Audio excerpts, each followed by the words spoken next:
everyone, and welcome to episode number 162 of Husavik Heroes here on Shaun Does FM. I hope you are doing well, and coming up in today's episode, we play Barcelona at home in the Champions League. If we win that one, we secure top spot in the group. If we don't, that will mean that we can pick up that top spot by beating Ajax away from home in the second game of today's episode. If we win that one against Barcelona, we'll only play the game against Ajax if there is something riding on it for the team out of the Netherlands. So if you are looking forward to today's episode, where we will also have the draw for the first knockout round in the Champions League, and we'll also check in on HK and Phil here, especially HK, as they are still in the hunt to make the knockouts of the Conference League for the first time. So if you're looking forward to this one, then do remember to go down below, leave a thumbs up on the video, and if you haven't done so already and are enjoying this series here on the channel, also remember to hit that subscribe button and turn that notification bell on as well. It is greatly appreciated. But this is what the group does look like going in to today's episode off the back of our lone game in yesterday's episode against Shakhtar alongside the end of season review. If you missed that one, I'll leave a link to it over in the top right corner. But we are 5 points clear of Barcelona. Just a draw in this game is going to be enough for us to secure top spot in the group, and from there, whoever finishes in the second spot will be determined by whether Ajax can beat Shakhtar or not in the other game on this fifth match week, and we'll take things from there going in to the last one. But a few things to cover off before we do get into this game against Barcelona, who we did beat on the very first match week of this year's Champions League, 1-0 away from home in a pretty even game. Got a first half goal there to Adam Saki to see us home, but unfortunately we are still playing this game at the Laogadas. While a few days prior in game, we opened up the new stadium here at Völsungur. A quick look at that one, my arena. It has a bigger capacity than the Laogadas, but for some reason we can't play there yet. I'm not too sure why, if it's a UEFA rule or something, but nonetheless we are not playing the first game there. It is in fact the Völsungur under 19, so that does seem like a little bit of a pile of poo that I can't manage the first game at the stadium that is named after me. But there is what it does look like, albeit with the very, very generic stadium photo being used there. But a 15,000 seat stadium, which will hopefully help improve the finances here at the club, get some more money rolling in, and we can finally start playing some Champions League games in Husavik after all this time. But our stadium has been built, we just can't play there yet. Hopefully that will change come the first knockout round of the Champions League, which, as I said, is going to get drawn a little bit later in today's episode. But first things first, today we are taking on Barcelona in a top of the group clash. As I said, just a point here is going to be enough for us to secure top spot in this group with that 5-gap lead that we do have over Barcelona at the top. A quick look at these guys. They are currently second in La Liga, so have risen up the table there a little bit since we checked on them quite early on in the European season when we did first play them, albeit joint on points with Real Madrid and with a better goal differential as well. They've just lost a few games, whereas Real Madrid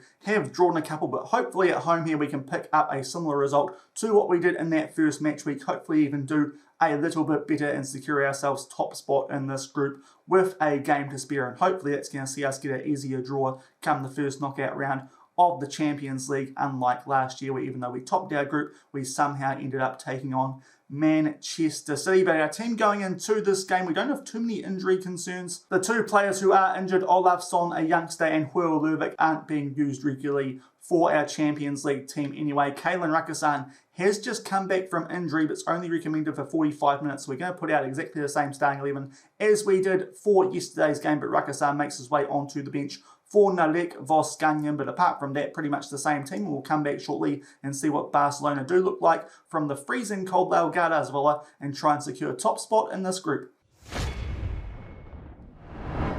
And here are the team sheets for our rematch here at home against Barcelona. As I said, we're exactly the same as we were in yesterday's episode in the starting 11, but Rakasan makes his way onto the bench for Voskanyan. Hopefully our midfield can do as well as they did yesterday against Shakhtar, albeit Barcelona much stronger opposition. And as I said, just a point here will secure us top spot in this group. And we have to wait until the 16-minute mark for our first highlight of this one. It is a throw-in inside the opposition final third, albeit Barcelona will get the ball back here in their light blue outfit. We are in the green, but we get the ball back not too long off the back of that. But just as I say that, Gavi will get the ball back here for Barcelona as they look to make their way out from the back. Eric to Almada, terrible pass from him. Zimmerman plays that forward for Adam Saki, will bury that. It's a poor error from Barcelona as they try and play out from the back, and they absolutely gift us a goal here just past the 15-minute mark. The commentary there blaming the Barcelona goalkeeper. I think a lot of the blame for that one has to go down to Almada at right back. Zimmerman makes the most of that error, slots through Adam Saki, and we make it 1-0 here after 16 minutes.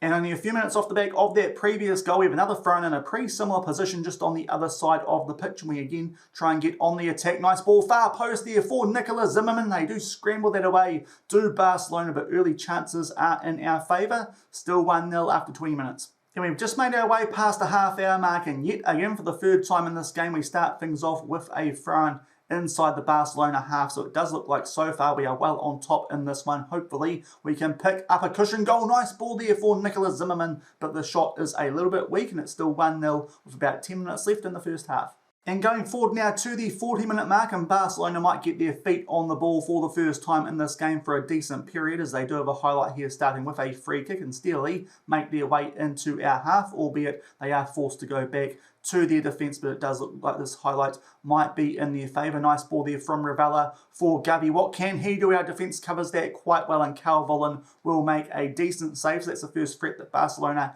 have posed so far in this first half. We'll see if anything does come from the subsequent corner, but Basicki this time will get in the way of that. They are still on the attack here though, are Barcelona, so there might be one more chance here coming before half-time as we do hold a 1-0 lead. Some good short passing. Well, Pedri will put this far post, but Krollo is there to deal with the danger, and it's still 1-0 a few minutes shy of half-time. And that is half-time in this game. We take a 1-0 lead into it after dominating most of that first half. A late chance there for Barcelona, but apart from that, we have been well on top of them. Pretty happy with how things are going, so we'll save our free subs up for some stage in the second half, and hopefully we can grab a cushion goal and secure top spot in the group. And only a few minutes into the second half, we are going to make our first substitution. Radenko Krollo has just picked up a yellow card. We'll give Pedro Lemos some game time. Just want to make sure we don't have a right back out there easing off tackles. So we'll make that substitution nice and early, but still with a 1-0 lead. And only a few minutes off the back of that substitution to start off the second half, it is Barcelona here yet again trying to play out from the back, albeit yet again it's intercepted, and Mizkic here is in behind the defence. It's a tight angle, he hits the post, and Castello tries to clear that, but Doumbia now on the ball. Gay gets a shot off, but it is blocked. We somewhat butcher that chance there on the counter-attack. Still 1-0 coming up to the hour mark. And we've gone forward now to the 66-minute mark. Time for us to make our second substitution. Both Guy and Doumbia have gone down to red hearts. I did think that it was actually just Basaro Gay down to a red heart, but because of that, Kalen Rakasan can come on for him. Doumbia back to his usual spot in the box-to-box role for these last 23 minutes, still with that 1-0 lead. And very shortly off the back of that most recent substitution, it is a free kick here for Barcelona, still in the hunt here for an equaliser, which would be quite harsh because in this game we have been well and truly on the front foot, but there is what Calvolin can do. Quality goalkeeper, although gives the ball away there. Thankfully, the subsequent shot from Smith is a bit weak. Calvolin there briefly showing why he was worth all that money that we did spend on him, then nearly proving why he wasn't, but nonetheless we get away with that. We are still 1-0 up. Time to make our last sub as well. Nicola Zimmerman down to a red heart. We're going to try Tigre out there for the last 20 minutes, still with that 1-0 lead.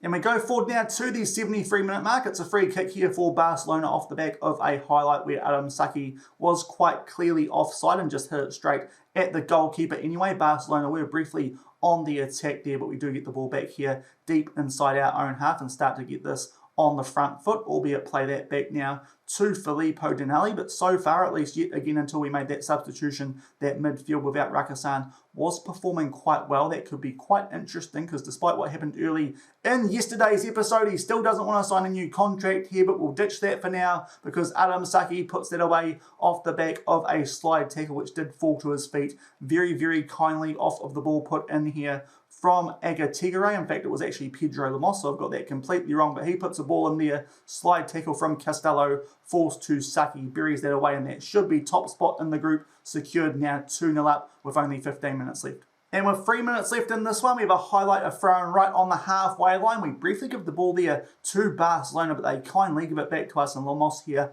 on the ball after helping set up that goal to Adam Saki, albeit doesn't get the credit of an assist for it, but hopefully we can just see things out here and try and go through this entire group stage undefeated as we are on the front foot again here through Miskic, edge of the box, puts a ball in there, far post, and Augustin Agatigere gets what I believe is his first goal in Champions League for Völsungur, comes off the bench out on the right wing and buries that, and that is definitely going to secure 3 points here and make sure that we are going to be a top seed come the first knockout round draw later in today's episode. Nice ball there from Miskic and Agatigere with a simple tap in, and that secures us top spot in the group, and we are 3-0 up here against Barcelona late. And that is full time in this one. In the end, it was a very, very good performance. Got a few late goals there, which did just blow out the scoreline. But based on the highlights which we saw, I think that's a pretty fair result. Maybe the scoreline based on XG should have been 2-0, but nonetheless, we made it 3. And that does secure us top spot in the group off the back, as I said, of a very good 3-0 win there at home. Also worth noting, Shakhtar did manage to hold Ajax to a draw, albeit very, very entertaining one for all in the other game in this group, so that could mean that the last game in this group actually isn't too relevant against Ajax, but we'll come back before that one and see how things do stand exactly off the back of that 3-0 win against Barcelona. And we come back prior to playing the last game of our group stage against Ajax. Before we have a look at how our group does look going into that last game, we are checking in on HK and Fylkir in the Europa League and the Conference League respectively. And good news to start things off with, HK managed a draw away from home against Oli. That means that they are 3 points clear of them in third. So with that head-to-head record having beaten them on the first match week, that means that HK are guaranteed to be playing some Conference League knockout football come at the start of next year. So for the first time in this save, a fellow Icelandic team will be joining us in the knockouts of a European competition, even if they are dropping down from the Europa League to get into that competition. And speaking of the Conference League, Fylkir yet again suffered defeat, and this time Hercules Delfino picks up 2 goals against them at Fylkir. Obviously a player quite used to scoring goals in Iceland. They pick up a 3-1 win. That does mean that Fylkir stay bottom of the group, but that doesn't matter quite so much as they were already not going to make their way out of that group, with Horsens and Nice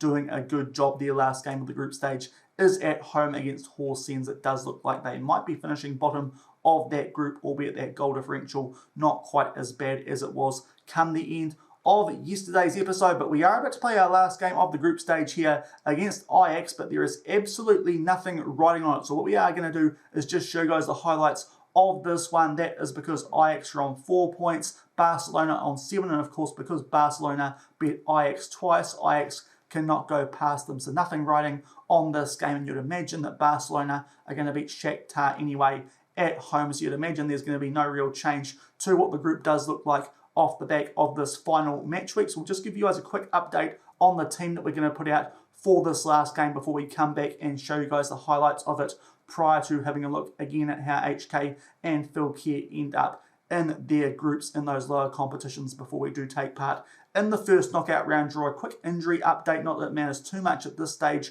of the group, but Filippo Dinelli and Basaro Gay have both picked up injuries which see them out for 3 to 5 weeks, both ankle injuries, so they are unavailable for this game coming up. That means that we've changed things around just a little bit. Also, Kalen Rakasan still only recommended for 45 minutes, so he's still not on the field for this one. That means that Mariano will play in the Mazzala alongside Dumbia and Basicki in the midfield, and also Richard Waswa will come in for Filippo Dinelli, and that means that we have had to change our bench up a little bit with those injuries, but hopefully we can finish this group stage off well and make sure that we do go through it with a perfect record, which will hopefully help out the coefficient for that table and get us inside that top 10 come the end of this European season. And we'll come back shortly and show you guys the highlights as we take on Ajax from the Johan Cruyff Arena.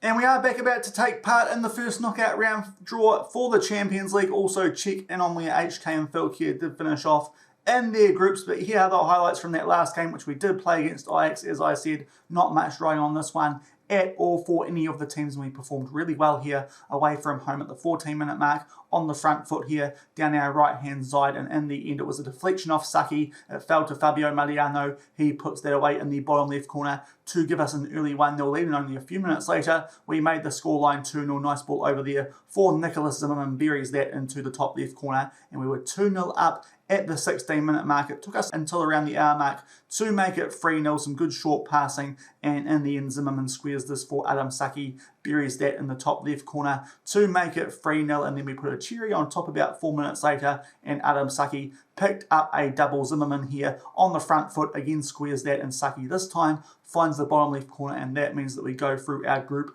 not dropping a single point. So a very impressive group stage for us there in the Champions League this season. And if we go over and have a look at how things did end up in the other game, as you would expect, it was Barcelona who did beat Shakhtar by the exact same scoreline. All 4 goals there scored by Toussaint, so it ends up being us on top with 18 points, Barcelona on 10 in second.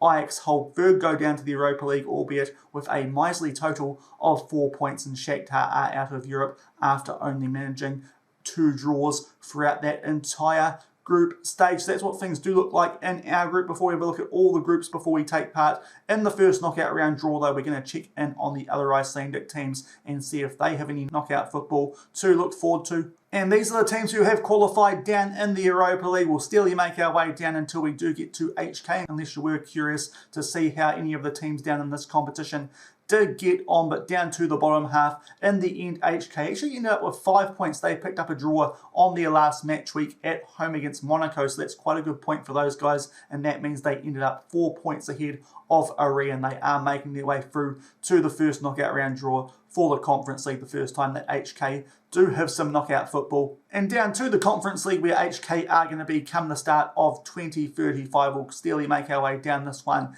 as well, in case you are curious as to how any of these groups did end up. In the end, Fylkir lost their last game in the group stage against Horsens, but somehow have actually ended up finishing the group in third position, exactly the same goal differential as Podgorica. So for some reason, not too sure exactly why, they've actually ended up finishing that group in third position, despite not really ever looking like they were going to get out of that group once the action did start. So Fylkir have been knocked out of Europe, but HK for the first time are going to have some knockout football in that first round of the Conference League, and that means they're going to play one of these teams who finished second in these groups down in the Conference League. Looking at some of the names down there, you'd like to fancy their chances as well based on their form so far this season, both domestically and in Europe as well. But we are about to take part in the first knockout round draw for the Champions League. Before we do get stuck into that, we'll go and have a look at how all of the groups did finish off. In Group A, Juventus and Hertha Berlin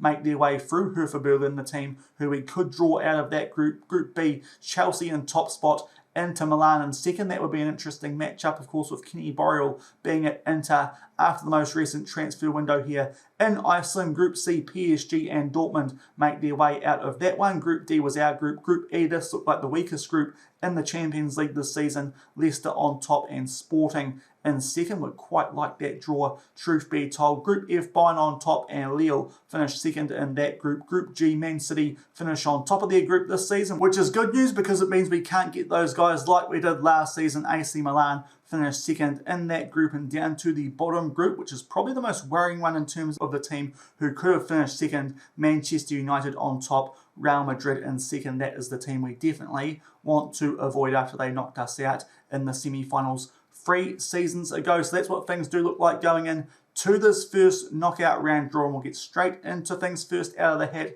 are Barcelona. Of course, they come out of our group, so no issues there. They will get Juventus. That's not the worst draw for those guys, truth be told. Next out of the hat, though, is Dortmund, and we'll see who gets them, and it is us here at Völsungur. So that's an interesting matchup. We haven't played Dortmund so far in this save. They've only recently sacked Steven Gerrard as their coach in this universe, but by the time we play them come February, they might be a little bit more together with their new manager there at Dortmund. But I'd like to think that's a team that we can beat, especially considering we've got past Bayern Munich over the past few seasons. In Champions League knockouts, we make our way steadily through the rest of this draw. Hertha take on Leicester, Lille will take on Man United, Sporting play PSG, Inter Milan play Man City. That looks like one of the biggest ties so far in the first knockout round.